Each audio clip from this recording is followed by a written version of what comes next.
ಈಗ ಅವು ಶಿಕ್ಷೆಯನ್ನ 302 okay sir, ನೀವು ಹಾಗೆ ಲೈನರಲ್ಲಿ ಮತ್ತೆ ಮಾತಾಡ್ತೀನಿ. ವಿನಾಯಕ್ ಕುಲಕರ್ಣಿಗೆ ಜೀವಾವಧಿ ಶಿಕ್ಷೆ. ವಿನಾಯಕ್ ಕುಲಕರ್ಣಿಗೆ ಈಗ ಜೀವಾವಧಿ ಶಿಕ್ಷೆ ಪ್ರಕಟ ಆಗಿರುವಂತದ್ದು ಸಾಕಷ್ಟು ಕುತೂಹಲವನ್ನ ಮೂಡಿಸಿದಂತಹ ಈ ಕೇಸ್ನಲ್ಲಿ ಏನಾಗಬಹುದು ಎಂಬ ನಿರೀಕ್ಷೆ ಸಹ ಎಲ್ರಿಗೂ ಇತ್ತು. ಈಗ ಬರ್ತಾ ಇರುವಂತಹ ಮಾಹಿತಿ, ವಿನಾಯಕ್ ಕುಲಕರ್ಣಿಗೆ ಜೀವಾವಧಿ ಶಿಕ್ಷೆ. ಗಳಗಳನೆ ಕಣ್ಣೀರನ್ನ ಇಡ್ತಾ ಇದ್ರು. ಆದಷ್ಟು ಬೇಗ ಈ ಕೇಸ್ನಿಂದ ಹೊರಬರಬೇಕು, ಶಿಕ್ಷೆ ಪ್ರಮಾಣ ಕಡಿಮೆ ಇರುತ್ತೆ ಅಂತ ಹೇಳಿ ನಿರೀಕ್ಷೆಯನ್ನ ಇಟ್ಕೊಂಡಿದ್ರು. ಆದ್ರೆ ಈಗ ಬರ್ತಿರುವಂತಹ ಮಾಹಿತಿ ಪ್ರಕಾರ ವಿನಾಯಕ್ ಕುಲಕರ್ಣಿಗೆ ಜೀವಾವಧಿ ಶಿಕ್ಷೆ ಆಗಿರೋದು ಗೊತ್ತಾಗ್ತಾ ಇದೆ. ಎಲ್ಲರೂ ಬಹುದೊಡ್ಡ ನಿರೀಕ್ಷೆಯನ್ನ ಇಟ್ಕೊಂಡಿದ್ರು. ಶಿಕ್ಷೆ ಪ್ರಮಾಣವನ್ನೇನಾದ್ರೂ ಕಡಿಮೆ ಮಾಡಬಹುದಾ? ಯಾಕಂತ ಹೇಳಿದ್ರೆ ಸಾಕಷ್ಟು ಸೆಕ್ಷನ್ಗಳ ಪ್ರಕಾರ ಇವರಿಗೆ ಶಿಕ್ಷೆಯನ್ನ ವಿಧಿಸ್ತಾರೆ.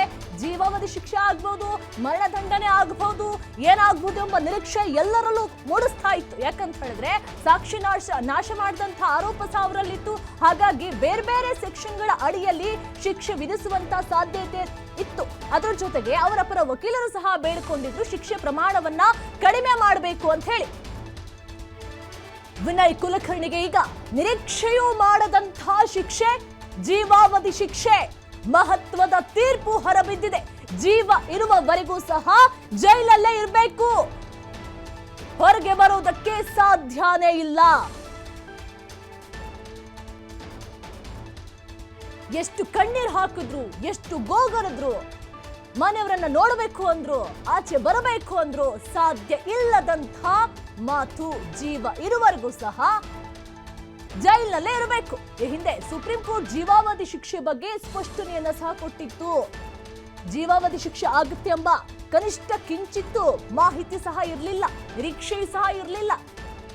ಈಗ ನಾನು ಸಾಯೋವರೆಗೂ ಹೆಂಡತಿ, ಮಕ್ಕಳು, ಕುಟುಂಬ, ರಾಜಕೀಯ ಏನು ಇಲ್ಲದೆ ಕೊನೆವರೆಗೂ ನಾನು ಜೈಲಲ್ಲೇ ಇರಬೇಕು ಅಂತ ಹೇಳಿ ನೆನಪು ಮಾಡ್ಕೊಂಡ್ರೆ, ಊಹೆ ಮಾಡ್ಕೊಂಡ್ರೆ ಹೇಗಾಗಿರ್ಬೇಡ ಅಂತ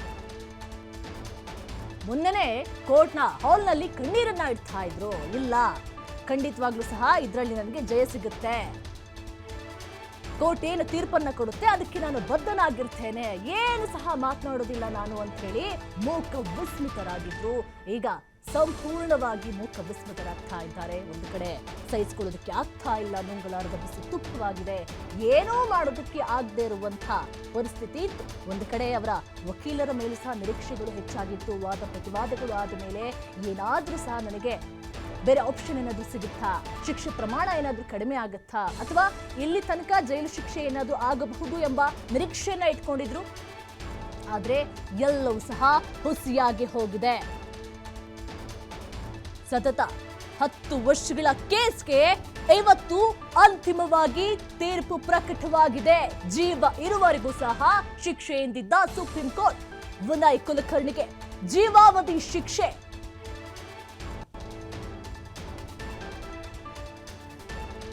ಜೀವಾವಧಿ ಶಿಕ್ಷೆ ಅಂದ್ರೆ 14 ವರ್ಷ ಅಲ್ಲ, ಜೀವ ಇರುವವರೆಗೂ ಸಹ ಈ ಶಿಕ್ಷೆಯನ್ನ ಅನುಭವಿಸಬೇಕು. ಯೋಗೇಶ್ ಕೂಡ ಕೊಲೆ ಕೇಸ್ನಲ್ಲಿ F15 ಆಗಿದ್ದಂಥ ವಿನಾಯಕ್ ಕುಲಕರ್ಣಿ 19ನೇ ಆರೋಪಿ. ಇನ್ಸ್ಪೆಕ್ಟರ್ಗೆ 7 ವರ್ಷ ಜೈಲು, ಪ್ರಕರಣದ 16 ಅಪರಾಧಿಗಳಿಗೆ ಜೀವಾವಧಿ ಶಿಕ್ಷೆ.